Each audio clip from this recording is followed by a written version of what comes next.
Just as the size and shape of a canvas dictate the art that can be created on it, so does a song's form dictate the song that can be created within it.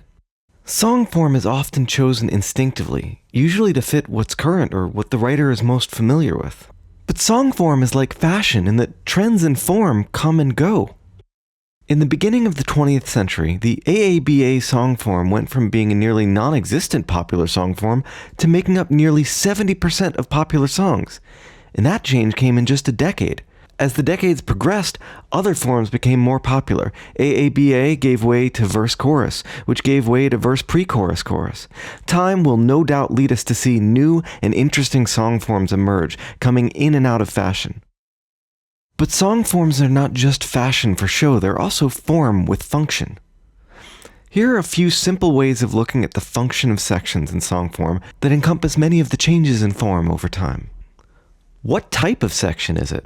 Is it repeating lyrical information or developing new lyrical information? If a musical section reoccurs with new lyrics each time, often a verse, then the changing lyrics will develop the story. If the musical section reoccurs with identical lyrics, then instead of developing a story, it's going to reinforce a lyrical idea.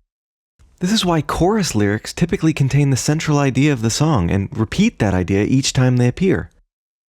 Song forms with several developmental sections in a row tend to be better at telling a story, like a verse-refrain form where the central message takes up only a single line in each verse.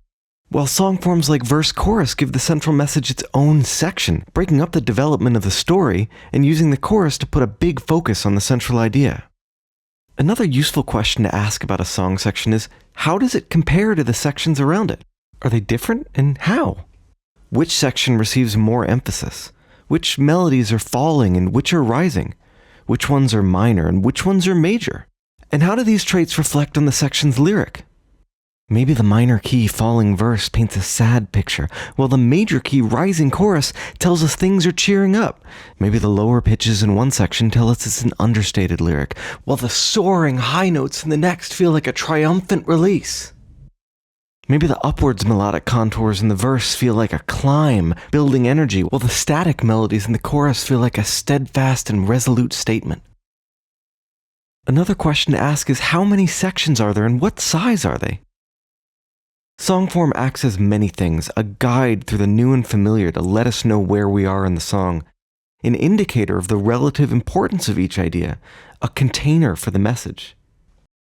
Putting the central message in a refrain at the end of a verse can feel like speaking it to your friend across the table at a small cafe, while repeating it over high notes in a chorus can feel like shouting it to a crowd from a rooftop. And the number of sections and amount of contrast between those sections also colors the world of the song. Freddie Mercury famously said of Bohemian Rhapsody that it was basically 3 songs that he wanted to put out, and he just put the 3 together. The song's constant shift of textures feels like an explosion of different emotions, and the unpredictable song form reflects that. On the other hand, a song like Amazing Grace repeats the same music over and over again, a trance-like mantra of melody with ever-changing lyrics. The form feels a little more contained than that of Bohemian Rhapsody. So as you design your next songs, choose your song form with intention, and decorate it with just as much intention, because the context of a song's form can be just as important as the content of its music and lyric.